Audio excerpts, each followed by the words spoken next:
good to be with you guys. And I'll say back to Ashley. How many of you know Ashley Stephen? Raise your hand if you know Ashley. If you don't know Ashley, you need to get to know her. She's got the heart. She's a liberator at the core. She's an unbelievable person, and she brings life to Oklahoma City. So it's so fun to have her in the city. So good to be with you guys. So my name's Jeremy. I am how would I describe myself? Usually what happens to people in business, because I'm a businessman, but I'm a creative. So when most people think of creative, most people think of marketing, arts, artists, those kinds of things. We wrote a book a few years ago called The 5 Voices, and the 5 Voices describe a creative as someone who sees the future. And someone who sees the future and they have ideas in their head, and they can kind of put an architect, a roadmap in their head, and they can see opportunity and they can see issues, and they can see a little bit further down the road than most. And that's my definition of a creative. A creative just has a vision for something and wants to see something be. And that's why so many times creatives are misunderstood, is because it's so hard to get out of your head and explain to people what you're thinking, because you've got it, but you can't describe it. And if you're with someone who you don't trust or don't believe, or they don't believe in you, they're not going to honor it, and so you clam up and don't share it. Anyone know what I'm talking about? So what happens as a creative, which I am, I'm a creative, but I'm a creative from a business perspective. I'll tell you just a quick summary and kind of a history, and then I'm going to share some ideas on intention today. So the big idea is, or the big thought for me, I was a Shawnee native. I went to OBU. I graduated from OBU, and I was apprenticed by a professor there. And so in class, we decided, wouldn't it be cool if we started a business? This is 1993, to show my age. Okay, a little older than some of you, but we're sitting in class. Wouldn't it be cool if we started a company in Russia, in Moscow? And the walls had just fallen down, the Soviet Union had just imploded. And so we were, 6 months later, I was living in Russia, and we started an economics school, which is now the largest private school in Moscow. We started a marketing consulting business, and we started an accounting training company. And one of the things I love about Oklahoma, if you haven't been to the Oklahoma Hall of Fame, you need to go there. On the second floor of the Oklahoma Hall of Fame, there's this whole section about famous Oklahomans, and there's 5 categories that describe what an Oklahoman is. And it's really, really inspiring. But one of them is pioneer, and it's this idea of who says you can't? Who says you can't? And so we were Oklahomans. I was 21 years old, moving to Russia, starting 3 companies, and we had this attitude of who says we can't? We really were clueless. We didn't know what we were doing, but we did it. And so that's kind of the attitude that I've kind of had most of my life. Moved back to Oklahoma City because of the Oklahoma City bombing. My father-in-law was in the bombing, and it brought us back. And we eventually bought a company, John Maxwell's Assets, 2007, and moved to Atlanta. Merged those into Giant after we had started Giant. Then moved to Europe, moved to London, and established our European operations. And so now we operate in about 14 or so countries. We have about 140 people in our giant world, and we operate our global business from Oklahoma City, which is like, what? So most people don't understand this, but we were in London. We lived, just a side note, I'm sorry, sounds like a personal thing, but we lived in a really cool place. It was on the River Thames, right between London and Oxford. We lived in an old manor built in 1583. Called the Headster Priory, and we had 3 kids. We were tutoring the kids. We had tutors, then we were homeschooling, kind of both, and we were traveling and kind of establishing our European stuff. So our kids decided they wanted to come to Oklahoma, back to America for high school. And so we decided, all right, let's come back. There's 5 cities that we can run our operations from: Atlanta, Nashville, DC, Denver, or Oklahoma City. And I gave the majority wins I have 3 kids and my wife. 3 out of 4 chose Oklahoma City. And I was like, no, you didn't hear me. Denver and Nashville. Denver, and I'm showing the slideshow in Denver, and then I'm kind of joking, but 3 out of 4, my youngest daughter wanted to go to Atlanta, the rest of them wanted to come to Oklahoma City. But we wouldn't have come back if it hadn't had the renaissance that we've experienced. We wouldn't have been able to move back and operate a global business. Our offices are at Tower Theater, just on the second floor of Tower Theater on 23rd Street, but we wouldn't have been able to do that if it hadn't been all of the work that many of you had put in to the renaissance of Oklahoma City. So for us, people always ask, okay, Atlanta, London, Oklahoma City, like why? Did you retire? Or is that, what's the, like, no, there's good things happening here. There's amazing things happening here. And the reason that it's happening here is the word that's on the screen. Intention. If you think about it, our cities, oftentimes I'll go and do a little tour at Devon Tower. I'll go all the way to the top. I'll bring we bring all of our training from around the world. We bring them here at Oklahoma City, and we do it at the top of Devon Tower. And they're freaked out because they're like, Oklahoma City's cool. This is amazing, because they're not expecting it. And so we get up there and we do this little tour, and I show them regions and area. And I said, do you understand that Oklahoma City, the Renaissance we're experiencing, is all based on catastrophe? The 1995 bombing is what incubated a desire for united the leaders and the funding that came in with that, and it gave them this idea, you know what, we've got our shot. Ronald Reagan once said, never miss chaos. Don't miss any chaotic moment. Actually do something with it. So we had a chaotic moment in Oklahoma City. The negative of the bombing created a unification of the people, and the word intention started. I think we probably were living a little bit unintentional as a city. And because of that, it actually unified. And when the unification came an intentional game plan. And the game plan was, if they had Devon Tower back then, they're looking around going, wouldn't it be cool if we did this here, and that here, and this here? Wouldn't it be cool if we could do, and so when you look at our city, do you realize people are coming in to study Oklahoma City because of the intentionality of leadership, civic leadership, local leadership, all types of leaders getting together looking to do something far greater, which is called vision. So intention is the word, and let me share the definition of intention. So intention, which is kind of fun if you want to actually pronounce it like that, if you would with me. Intention, right? Let's try it one more time. Intention, yeah. It just sounds funny when you see it like that. Intention is an act or instance of determining mentally upon some action or result. Okay, that's just funny. That's the Webster's Dictionary. But to go, the act or instance of determining mentally, right? To do something. So determining, meaning having a game plan. And intention is directly related to vision. Vision is what makes intention happen or not. But I'm going to give you, sometimes I like to, when I describe a word, I like to do the opposite. So what's the opposite of intention or intentional? Don't say unintentional, okay? Accidental. Accidental. So here's what an accident is. Accidental is the happening without intent or through carelessness and often with unfortunate results.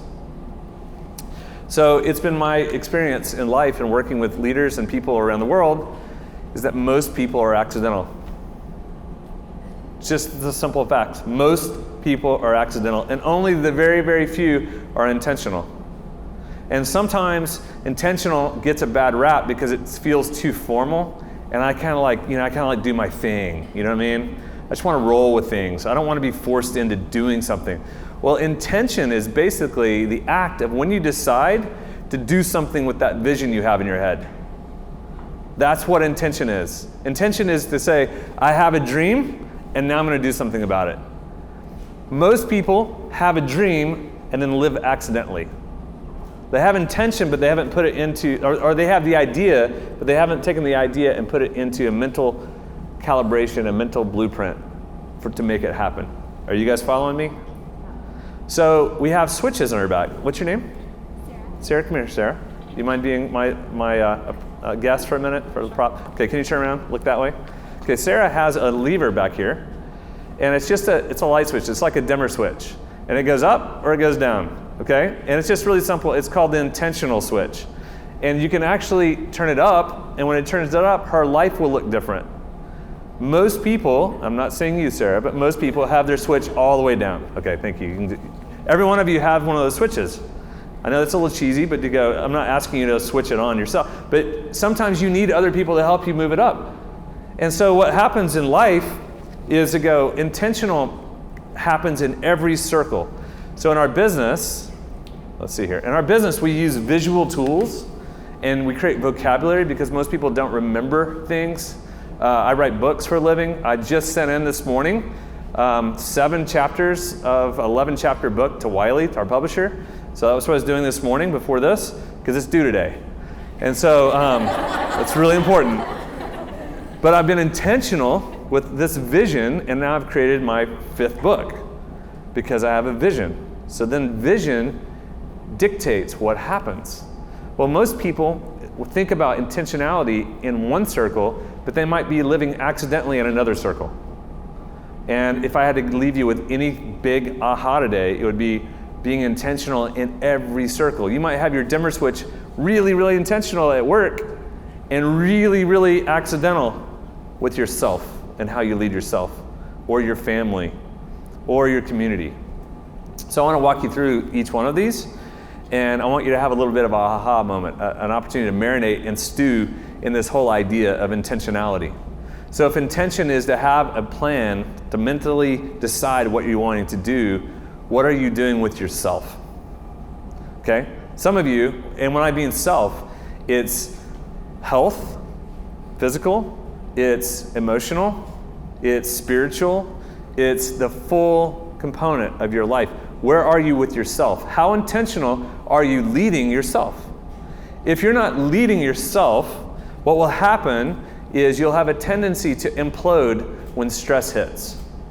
If you're spending all of your time focused on work or on organization, but not on self, when it gets really, really stressful, you will implode. And everyone will see it. And you know a million people that have imploded. So accidental leadership means that you're accidentally living. You wake up in the morning and you're like, okay, what am I gonna do today? Yeah, do my deal. You might be eating too late. You might be eating too much. You might be watching the wrong things. There's all types of things that are going in to your body that aren't helpful, things that you're allowing because you're simply accidental. And it has taken to this moment in Creative Mornings for someone like me to go, hey, flip the switch for yourself. What's the vision for yourself? Not yourself at work, not yourself in the organization, yourself. What's your vision for yourself? Do you want to look, feel a certain way? Do you want to act a certain way? What is it? Get a game plan and become intentional about that. I'm preaching. Make sense though? So that's your opportunity for yourself. So I realize I have a hard time recharging because I'm always working, I'm always thinking, I'm always dreaming and scheming. So I have little things that I create in the mornings. I have this little daily charge thing that I do with myself, and I tell myself and remind myself who I am. I kind of wake myself up in the morning. I decided not to, years ago, I don't look at email first thing in the morning because I don't want someone else's agenda to distract me first thing in the morning. Does that make sense? Why would you let someone else in with their detail, like all their things? So I get my mind focused and I start thinking, what am I doing today? What am I about? And I call myself up. I call myself up to a higher level. That's an example of what I do. Now, I have plenty of room to work. I've got a good 10 pounds that I'm wanting to shed, and it's these blasted airplane trips and things like that that are really hard, but that's not an excuse. I have to overcome that. So I'm actually working on that, on a little game plan for myself, because I have a vision for myself, and I'm not currently at that vision. So I've got an opportunity to be intentional and create a game plan. That's an example of what you do with intentional. When you go to family, some of you are not married, and so you have family or friends, okay? Family, friends can be roommates, partners, marriage, whatever, and whomever is in the family or friend circle. What's your intention? How intentional are you? What's the culture? We believe leaders define culture. So if you want to define the culture and you want to be more intentional, so I can only give you my experience. So I am married, I have 3 kids. I was in the mall yesterday at this with my daughter, who's right here. Addison, raise your hand. This is Addison. Come on, stand up for a second. You're gonna love this. Yeah, this is Addison. So Addison, it was so fun yesterday because I got this like lady who was like no way is she your daughter. You cannot be that old. Are you kidding me? You have a daughter that's 20? And I'm like, yes, thank you. We'll buy something here. And we did, we bought something. Felt great. But my point is, with my kids, I have a 20, 18, and 16-year-old. And my wife and I decided years ago to be very, very intentional with our kids. And so we do things that are different. I'm just going to give you some examples. When our kids turned 7, we took them to Disney with just one with mom and dad, which meant we get to go 3 times, they go once, which is great. When they were 10, they got to go on a business trip with dad. Addison went to London. Will went to on a retreat in Jackson Hole, Wyoming. Kate met some celebrities out in Hollywood. We had some really neat times. But they had their own moments with dad. When they're 13, we all go on a trip. When they're 16, they go with mom somewhere. So we had these things, and so our kids got a chance to look forward to it. And so it was an intentional process. Intentionality looks like this, where our kids, when they're 13 years old, they all have to have a business. When they're 15 years old, they all had to have a business. When they were 13, we started talking about that. So Addison started her first company. Bliss is her name of her company. She does video vignettes, and she creates all types of really clever videos and concepts for people. She's a junior at OBU, so she's got a business, and we were talking about her business plan last night. What's her business plan for the next? Will has been doing car detailing. He now flips cars. He buys and sells cars, and so he's going to do like 3 or 4 a year of cars through college. And that's going to be his job. And then our youngest, she decided she wanted to have a job, not create a company. So we were working on that. So she works at Plenty. You guys know Plenty. So those are just examples that we said, okay, we're going to treat our kids like they're adults starting at 13 years old. Because adolescence was made up anyway in the last 50 years. Adolescence has just been a thing that's just been recent. So intentionally, we started doing things with our children. And then when they turned 16, I created an apprenticeship plan for my kids. So for Addison, we had an apprenticeship plan. We had certain things that she did, but she is a creative, so I treat her different than my son, who's a guardian. And so my son has a long list, and we have all these things that he wants to accomplish because he likes to check things off. Addie's different than that. She doesn't need that. So we have different conversations. Well, with Will, we have all of these things. Will's going to OU. He's a decathlete. He's running track at OU. But he is a business major. He's got IQ goals, EQ, and personality things that we go over. And there's a few books he hates to read, but there's books I've made him read. And then we have trips that we go to. We just got back from an adventure trip in Alaska. And then tomorrow he's going with me. I'm speaking in Chile tomorrow and Sunday. So I fly tomorrow to Santiago. He's going with me, and we have our last checklist of all of the things that he's had to work on. That's what intentional looks like for me. Doesn't mean that needs to be what you do, but to go, what happened was we decided to get intentional with our kids and go, we're going to treat them like an adults. They're going to be different. And I think if you're around them, you'd feel that, you'd experience it. I hope. But we're giving them a chance to see something differently. So we decided to move to London because we wanted that experience for them, and we wanted them to get a European experience. So we spent 2 years there. You get where I'm going? We thought about it because we had a vision for our family. We have a vision for ourselves. The vision for our family created the intentional moments. It created an intentional plan. What's your vision for your family? Now take your organization. You may be working for someone. So if you work for someone, you can't share the vision because it's their vision. So, but you can play inside the vision. So for you to decide, does the vision of the organization you work for match your vision for who you are? Does it allow you to get where you want to go? If not, and I get it, there's certain jobs because you need a job that aren't there. If so, dig in, be a part of the vision, be a part of creating the vision with your leaders, the team. So for me, I basically created a company intentionally. So I started a company called Giant in 2002 to match my personality. It's really what it is. We use, we're a global media and content development company that specializes in leadership transformation. So what we do is we have a consulting arm, we have a licensing division, and we have a digital platform. And so we create content. And it comes out, you might have heard X-Core, some people have been in X-Core or Accelerate, some of these programs that we have. But we basically, our vision is to change the leadership landscape of the world. So we want to raise up what we call liberators, people who are so intentional that they change their own leadership culture in every city and sector in the world. So the idea is, if I can help you change you holistically, there will be a ripple effect that will change everyone in your organization, in your family. And so what we do is we create a vocabulary and a language, and people start using it. It's around self-awareness, it's around emotional intelligence, personality, all those things. And it becomes like this, it infects people in a good way. Good infection, is that such a thing? But what takes place is our business is intentional because we have a vision. And the vision is what all of us are aligned to. So if we're not aligned to that vision, then we've got to make some changes. And so we're constantly holding our vision up, and we're seeing, are we being intentional to get to our vision? It's like a roadmap.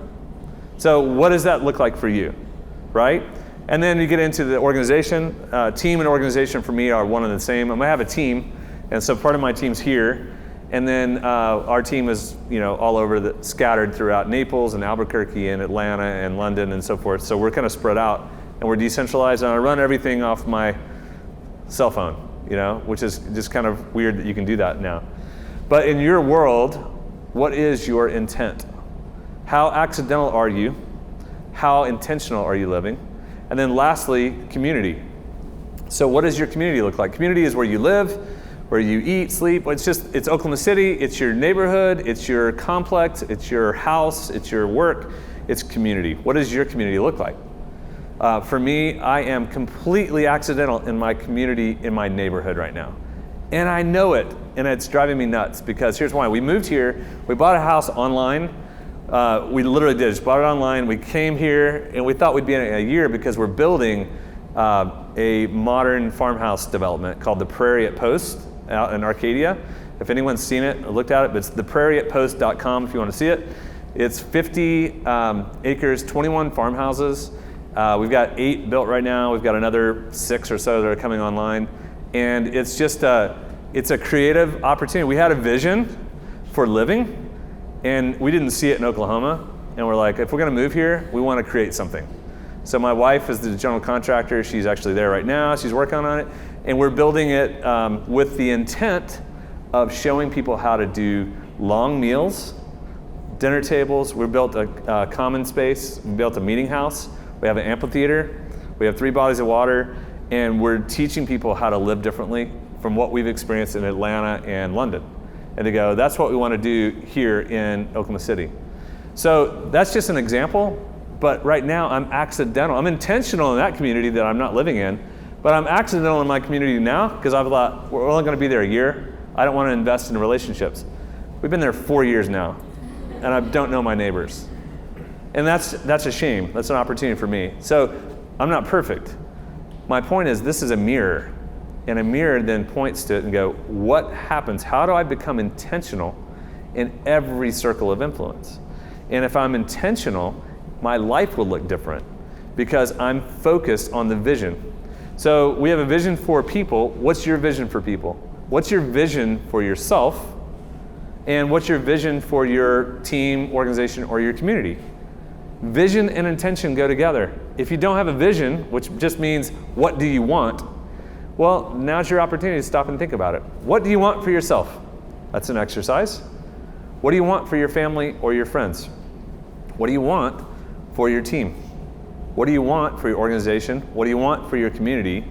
And if you'll spend time on it and you'll turn your dimmer switch on, then what will take place is there will be outcomes. You'll have options to do things, and the options will create outcomes, and outcomes will be unbelievable. Here's the last thing I'll say. Most parents are accidental. Most parenting. We hope our kids grow up. We hope we have good teachers. We hope their grandparents are involved. We hope that they do well. We hope. But what would it look like to be intentional? Most work is accidental. Yeah, just doing my deal, showing up. What would it look like to think proactively, one step ahead?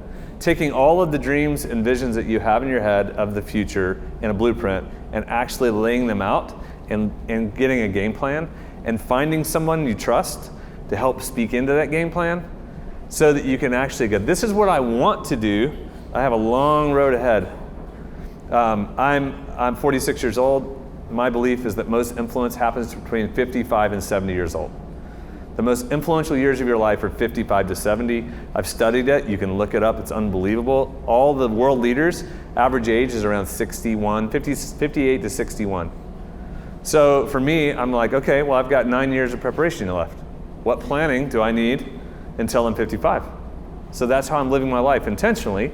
I'm living it for 55 to 70. So therefore, if that's the case, if you believe that, count up. Do you have 30 years? You have 20 years? What is it that you need to do? Well, if you get intentional in these circles, it's much harder to live intentionally, but the ramifications are far greater. It's much, much easier to live accidentally, but the ramifications are horrible.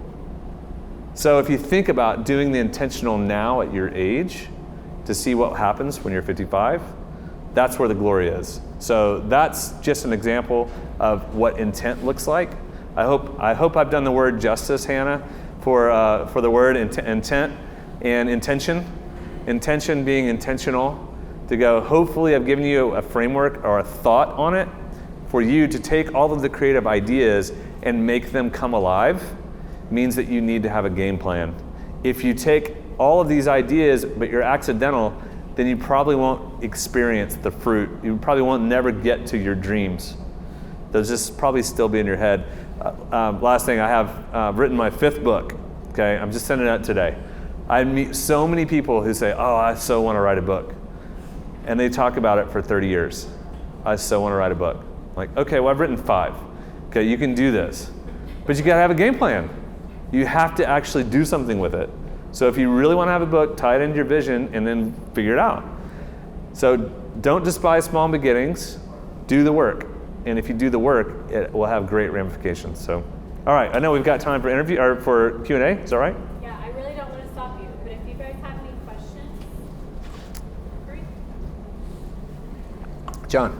You mentioned the Hall of Fame over there in the Mesta Park area. When Malcolm Gladwell was writing about degrees of separation, he described Pearl Mesta as the type of person who would go out and connect, intentionally connect one person with another, creating degrees of separation. What if Oklahoma City, that was our intentional plan, to go out and reach out to neighbors, community, to networks, and that's the way we compete in the global marketplace. Come to Oklahoma City, and we're going to see what we can do to hook you up to community. Yeah, it's a great word. It's good. I like it. I think there's a lot of people working on that currently that I know of, but that's a good word. Yeah, any questions? Comments, thoughts? Yes, ma'am. You have a lot of team in your organization across the world. How do you keep them motivated and inspired and tied to the vision that keeps you going at such a high level? How do you do that? Yeah, so the problem with European time is that they're at work. They're 6-7 hours ahead. And so I have a lot of early mornings. So this morning I was talking at 6 a.m.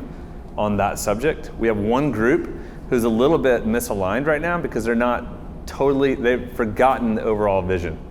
Our vision is not to create an elite consulting group. Our vision is to raise up liberators. And so we had to have a little reminder to about 4 people today.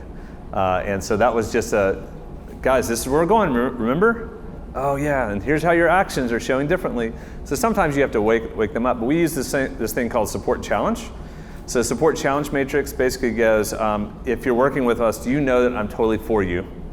So I'm going to support you and resource you. But I'm also going to challenge you and hold you to accountable functions. So again, this is the vision, this is where we're going. I'm going to support you. A lot of groups support, but they don't bring enough challenge. And then a lot of people over-challenge and they don't bring enough support. So there's this fine line, and it's called calibration. So calibrating the support and challenge, but it is also, is the vision really compelling? Like, we live our vision, okay? So when we're with people, wherever we go, we're there to liberate. This is our language, but we liberate people, we free people, we help people. So therefore, we're helping them by fighting for their highest possible good. Well, that's very, very inspiring to people. If you don't want to be a part of that vision, no harm, no foul. I get it. Or if your role doesn't work. But if you do, then they jump on board. And so it kind of, because the vision is so compelling, it takes care of itself in a lot of cases, but it's not perfect. Like I said this morning, I had to realign a few people to the vision, and with some challenge that was not much fun, but it was needed. Great question. Anything else? Yes, sir. Do you have any books that you recommend on intention? Do I have any books that I recommend on intention? Well, that's so good that you know. No. So my first book I wrote was called Leadership is Dead, and this will help you if you want to know the Russian mafia stories. I basically lived above the Russian mafia in Moscow, and I have these crazy stories that are in that book, and I talk about the whole idea of what it looks like to be intentional. It's intentional versus accidental, and so there's a whole section on it. So Leadership is Dead. It's also called Making Your Leadership Come Alive. Simon & Schuster, the publisher, thought it was a little too negative, so they changed the book title to Making Your Leadership Come Alive. I'm like, come on, guys, seriously?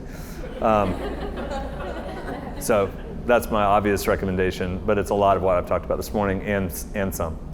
So, good. Any other feedback? Yes, ma'am. Any books that you've read that were instrumental in your life? Lots of books that I read. I mean, it depends on. Well, so for me, I'm a biography guy.